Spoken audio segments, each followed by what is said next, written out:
enriching life. Real talk with Cheryl Price. For those of you yearning to change your life.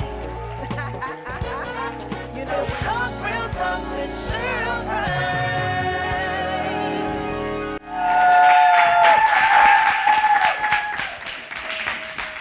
Yes.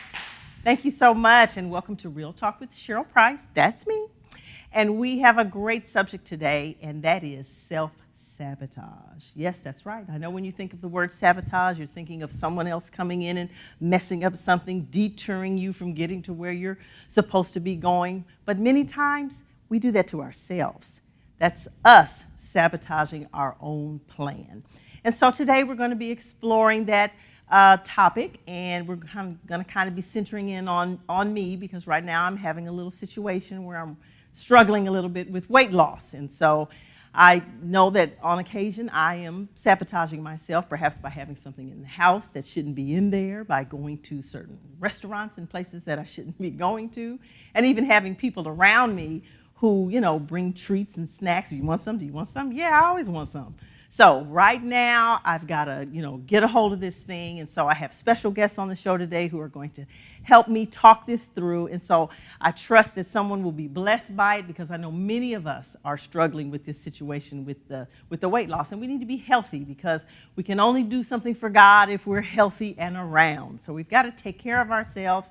And so we're going to explore self-sabotage. Don't go away. We'll get on the subject when we come back. Real talk with Cheryl Price.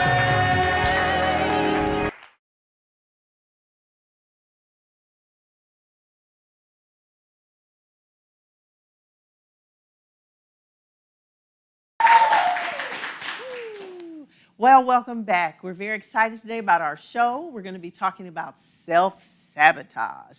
And at any given time in anyone's life, we can be involved in self-sabotage.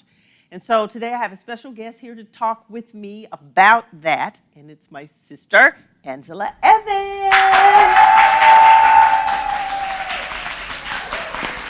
Welcome.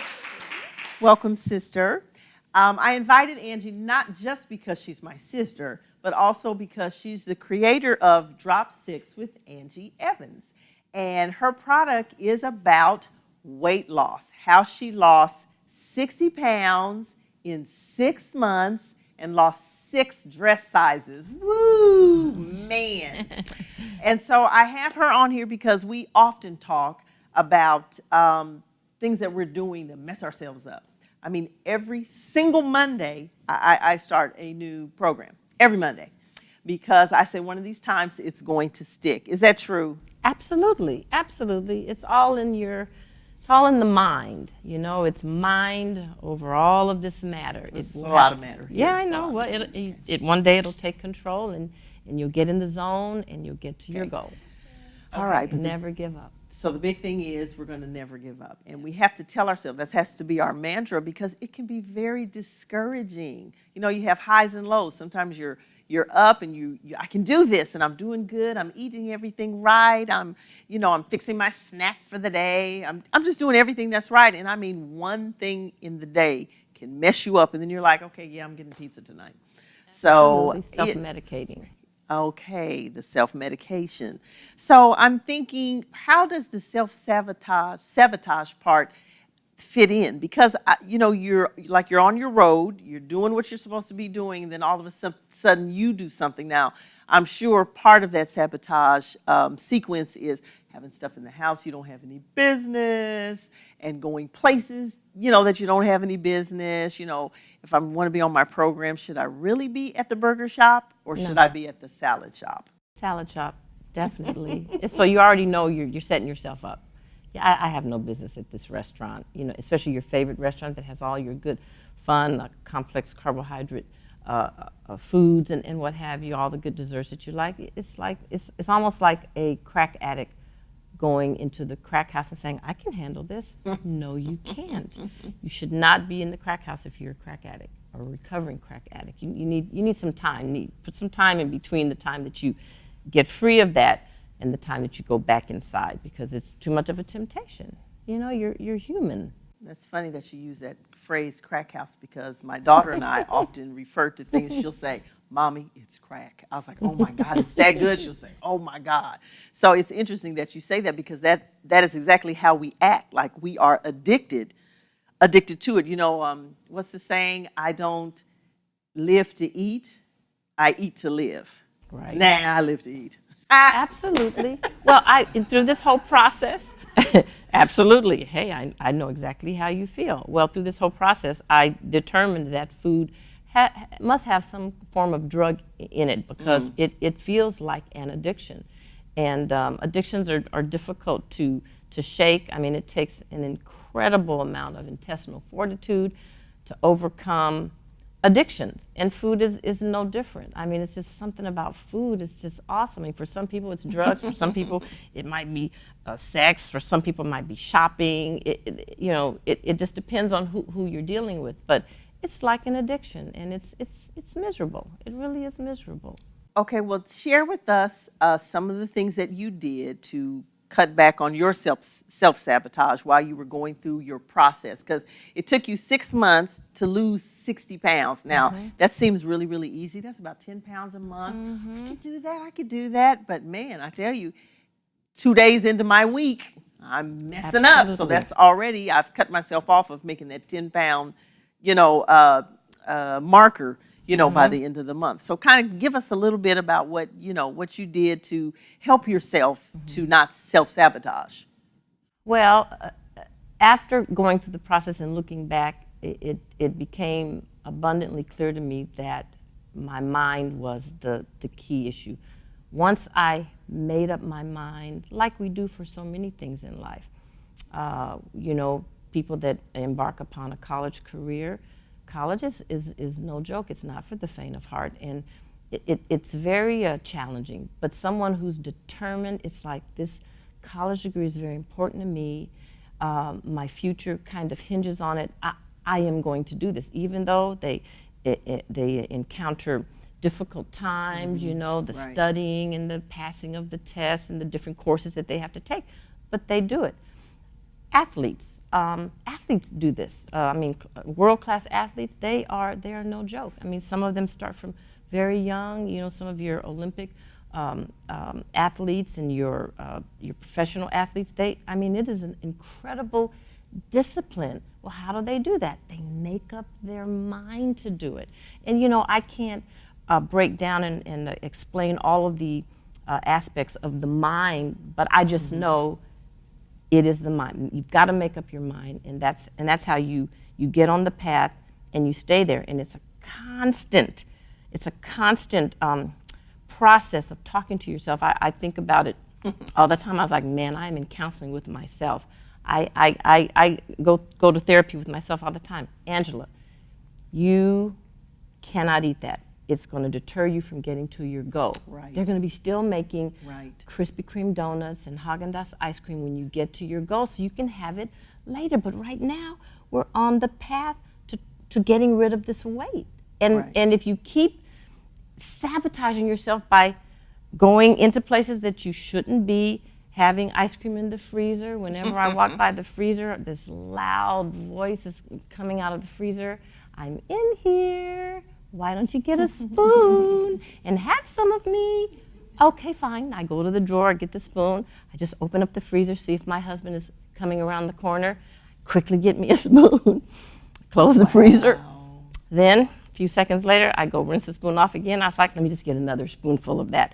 Next thing you know, you'd see a picture of me. I'm sitting there dusting off the whole thing. The whole pint. The whole pint. It's so easy. It just goes down so easy. It's unbelievable. Now, it's interesting. You said something, this whole piece of sabotage, it's also encrouched in secrecy. Absolutely. Because you said, I'm in there and I'm hiding and I'm going to wash the spoon so my husband doesn't see it. That is a scary place. Oh, no. I will rinse out the pint after I'm finished eating it. And sometimes I'll go all the way down to the garage to throw it away. And I have also taken some stuff to cover it up so that he won't say, oh, yeah. Oh, my gosh. Well, whenever you have Dr. Minnie on the show, you should ask her why we do those kind of things. She probably knows the psychology of it. It's no joke. Well, that's awesome that you said that because we're going to have Dr. Minnie on a little bit later. Awesome. I love so her. We're excited. She's awesome. She'll have She the is answer for us. awesome. Another thing about the sabotage, not just going places that you shouldn't go or having things in the house that you shouldn't have.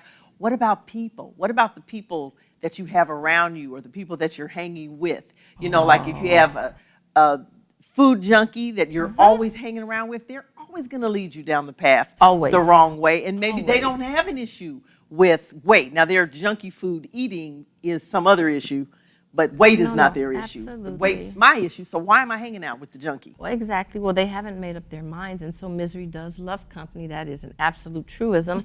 And so you're sitting there, and you're like, "Oh, let's get some potato skins." No, they're not on my program. Oh, come on. Potatoes are a vegetable. Yeah, absolutely. Oh, come on. Don't be a bore. Come on, let's have some. Just have one. And so then you have one. He's like, "Oh, I think I'll have another one." And so sometimes I will take a salt shaker at a restaurant if something's still on the plate, and I will put the salt all over it because it's like I'm not going to eat that now. But it's difficult. It's not easy, but making up the mind is the key issue. As soon as you do that, you're on your way, but you have to stay the course. So now, one last thing. Would you say that is it more difficult to grab a hold of yourself and lose the weight, or is it the more difficult part in maintaining the weight loss? Like once you've done it, you've arrived. Now you kind of lay back a little bit. You're like, well, maybe I can have a half of a potato skin. Maybe I can have a half of a Krispy Kreme donut. Let's talk about that when we come back from the break. Real Talk with Cheryl Price. All right, welcome back. We're talking about self-sabotage with Angela Evans, the creator of Drop 6. And we're talking about this weight loss battle and how we sabotage ourselves. And so right before break, I said, the big question is, what do you think? More difficult to lose the weight or to maintain the weight loss? That's a good question. It's a common question that I've gotten over the last several years. It's so easy to gain weight, first of all. I mean, you just eat with abandon. And look at food. no, I mean, and you can rack up the pounds so quickly. Then once there's that defining moment in time where you make up your mind, you say, I'm miserable, I'm sick of myself, I'm going to do this. So you begin on the journey. I think at this point, I feel that both the losing of the weight initially and then the maintaining of it are pretty much equally as difficult. It's just that the maintenance is normally longer than the weight loss period. It doesn't take you as long to lose the weight as it is for you to maintain the lifestyle, but it's the same stick-to-itiveness, the same, again, intestinal fortitude that has to be brought to bear on both activities. It's just amazing. Now, the beautiful thing about the human body is that there's something called a set point, and it's regulated by something in your brain, in the hypothalamus, which is called the apostat. Well, once you have eaten a certain way for a prolonged period of time, the body sets its own thermostat, if you will. And so then you're able to have maybe a half of potato skin or a piece of birthday cake without blowing up. It just seems like at a certain point when you're in the throes of it, it's like if I eat a piece of cake, it's like I gain 100 pounds. It's unbelievable. No, if I eat a carrot, I mean, I'm trying to eat the right stuff, and I still feel like, right. oh and my that's God. And that's what it feels like. So for me, I think they're equally as challenging: the losing of the weight and then the maintaining of the weight loss. All right. But it can be done. Okay. All right. I believe you. You say it. I believe it can be done, and you just have to make up your mind and decide this is what I want to do. And then the other thing is to never give up, because I think every week I make up my mind. I was like, okay, that's it. I've had it with myself. I can't wear anything. I'm going to start today. Monday morning comes, I start today, and then wow, something happens somewhere, and I don't know. You know what it's like when you're a little kid, if you can recall back, learning how to ride a bike, maybe learning how to tie your shoe. With the first time you tried, you weren't successful. You might have fallen off of your bike, but what did you do? You kept getting back up on that bicycle until you became proficient at riding the bike. It's it's really the same discipline. And really, that's what it boils down to, is discipline. Discipline yourself. Control yourself, self-control. I've heard of that. Yes, yeah. It's doable. It's absolutely doable. Okay, fine. I want you to talk just 2 seconds. Talk about Drop 6, because I know that I've popped your CD into the car and I'm driving to work and I'm listening to the CD and I'm like, okay, yeah, I'm going to start. I'm going to get it right. Just talk about that just a little bit. Okay. I actually got discovered, if you would, by a lady that was involved in a TV production and infomercials. And so we produced an infomercial, and as a result, we also produced a package or a product. A product. And it includes a CD that you can put into your player while you're driving. It's very, very encouraging and very motivational. I put it in and play it for myself as well. Keep myself on track. The ultimate talking to yourself. Huh? Absolutely. Oh, seriously. And I'm like, well, this is a really good CD. It's very, okay, I'm going to do what I say. Okay? Then we have a DVD. Again, if you're in the house, you know, and you don't go and get a bowl of popcorn or some ice cream while you're watching it, okay? But it will also encourage you and motivate you. It's comical and entertaining. And then I developed a journal that has lots of pages for you to write down what you ate, because it's very, very important. I mean, it's amazing how you can just put a ton of stuff in your mouth and you don't even know how much you put in there and all of that. So this kind of disciplines you to write down what you ate at all of your meals. Yes, yes, and you want to weigh every day as well. Some people have an aversion to the scale, but that is absolutely your best friend, because it's a barometer and it lets you know where you are. And so I take it with me on vacations, because that's when you just have so much fun on vacation. And so then you get on the scale and you're like, ooh, you can't have that tomorrow. You're done. am not feeling the scale on vacation. Yeah, you need to. All right, this is awesome. So we're going to give you information about how you can get Drop 6 with Angie. And when we come back from the next break, we're going to have a real expert with us to tell us what's going on in our minds to keep us self-sabotaging. What is that? We'll see you right after this.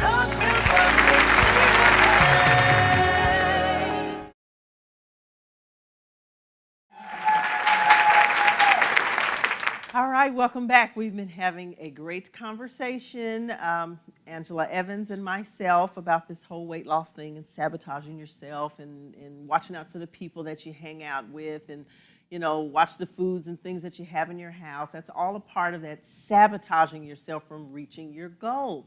And of course, we know that there are other ways that you can sabotage yourself, you know, in other instances in life. You know, like there's the girl who says she wants to be married and she really wants to have this husband, and the guy comes along and then she starts acting a fool. So basically, she's kind of self-sabotaging herself. So we didn't want to go any further with this discussion without bringing on our resident expert. Yes, we have Dr. Minnie Claiborne back with us. Thank you.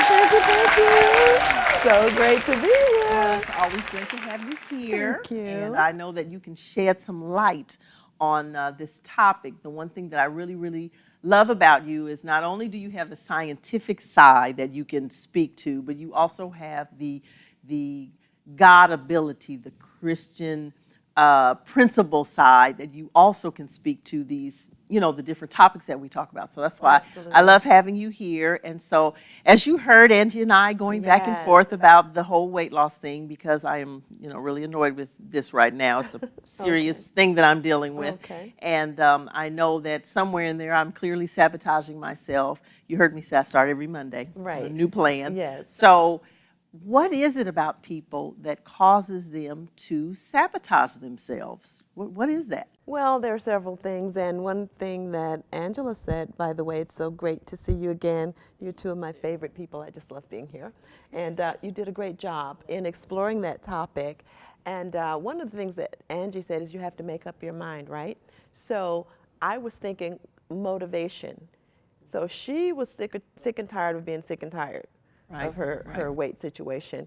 But if the desire to change is not greater than your desire to eat, if that's what your addiction is, see, then you probably, that's one thing, you might not stop. So what would be the motivation? Some people, it's a health issue. Some people, it's a relationship issue. You know, if my husband or my fiance says, okay, you need to lose this much weight because it's hurting our marriage or our relationship. But so you're loved. Maybe you're loved, and people who love you don't care, and which they don't really, except for health reasons. Right. So why do you want to lose weight? Tell me. Because I can't wear any of my clothes. Yeah, but you can buy more clothes, so okay. No, but so, I refuse to buy more clothes. That's a okay, big well, that's problem. a good self-discipline. That's it. I refuse to go up inside. Therefore, I'm stuck with these same few outfits that I have. That's not a strong enough motivation for you, obviously, right? So what would be, okay, what if you got a job, someone offered you another job making 3 times what you make now if you lost 40 pounds? Would that be a motivation? Do you want more money? Maybe that's not. You're already a millionaire. Okay, so what would be? Yeah, right. Yeah, right. No, I mean, all of those things sound like, because I know people who have given those kinds of incentives. Angie, am I telling the truth? You know, I will buy you a whole new wardrobe if you lose this weight. What girl doesn't want a new wardrobe? Right. And yet, something That's has something kept that's you. not so there's strong enough motivation. Okay. So all that's right. what I want you to work on, okay? Okay. Yes, ma'am. Is work on, why do I want to, and do I really, really want to badly enough? So that's one thing. But another thing is, you know how the Bible says that a double-minded man can't receive anything from the Lord. That's a woman also. Am I unstable? I think so. You've been Unstable in all my wavering. ways? I think you've been wavering, at least in this area. Right, But right. but from the scientific perspective and the biological perspective, we have a part of our brain also called the locus ceruleus. And in that part of our brain is the subconscious thoughts that are negative. So those prevailing subconscious thoughts have to be reprogrammed if they're negative. So I don't know what your prevailing subconscious thoughts might be. It might be, I'm not ready to do this, this is too hard, I can't do it, or I'm going to fail again. Whatever those thoughts are, they are antithetical to your cognitive conscious thoughts of I want to lose weight. So when your conscious says, I want to lose weight, I'm going to discipline myself and do that, your subconscious might be saying, it's not going to happen, you're going to fail again, or whatever. So if your conscious mind and your subconscious mind are not in agreement, you're going to waver, right? Did you have to bring out all that so everybody Well, can know? I just thought I'd just say that. Issues? Oh my gosh. No, that's there true is- of all of us, in there is anything. something. In There is anything. something. And also, we're all different physiologically. We have different thyroid situations and other kind of things. none So of you already ruled it out. It's just you. It's none it's of just that. you. Okay, so what's her problem? Is she lazy about it? No, she really just hasn't made up her mind, and so it. You know, I It's feel. gonna happen. It's gonna Yeah, happen. I feel busy. I feel like I've got things going on in 20 different directions, and to get that one thing in order, making sure I have all the right stuff, making sure I have my water every day, making sure it's like just one more pile on of stuff that I have to do. And so see- I start out good on Monday. Man. So by Wednesday. Oh, but, yeah. but see, again, your subconscious has not made, your conscious nor subconscious has not made that a high enough priority.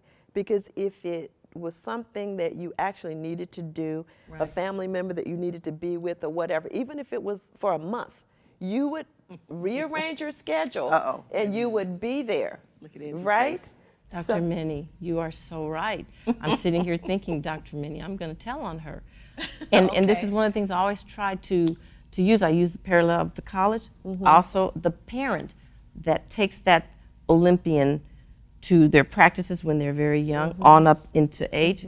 This one right here, her son is a professional athlete. He's a world-class athlete. And she was right there and helped him along the way. He's very disciplined as well, but she was disciplined enough to get him and to help him get to that place where that he's achieved now.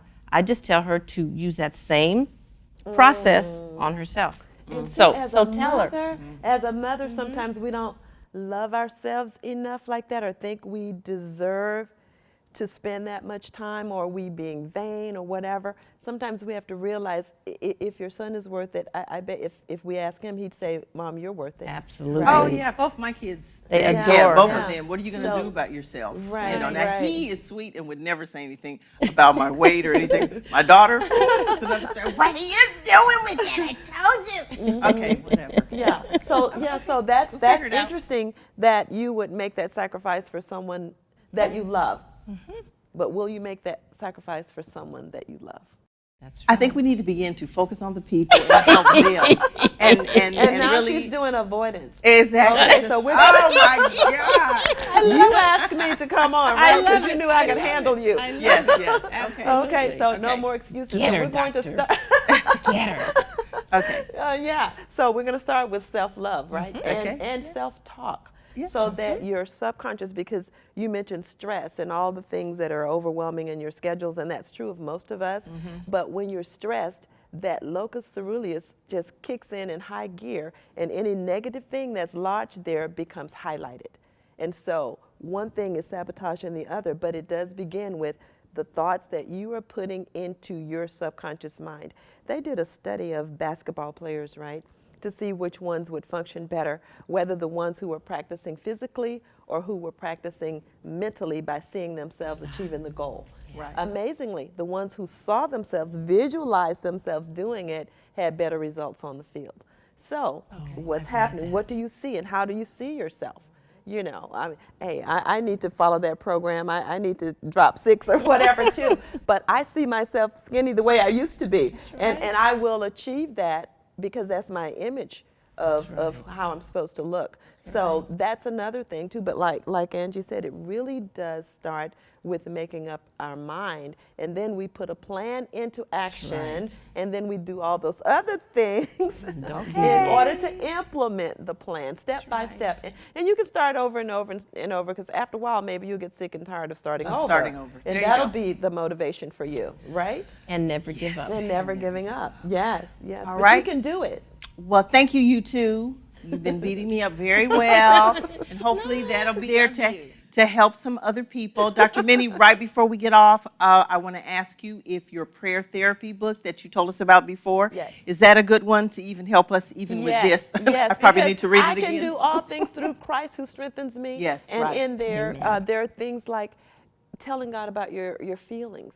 You know, even that, God, I don't feel successful in this area of my life. And I know your word says I can do all things, but something is happening here. And the Holy Spirit will reveal things that we don't even know.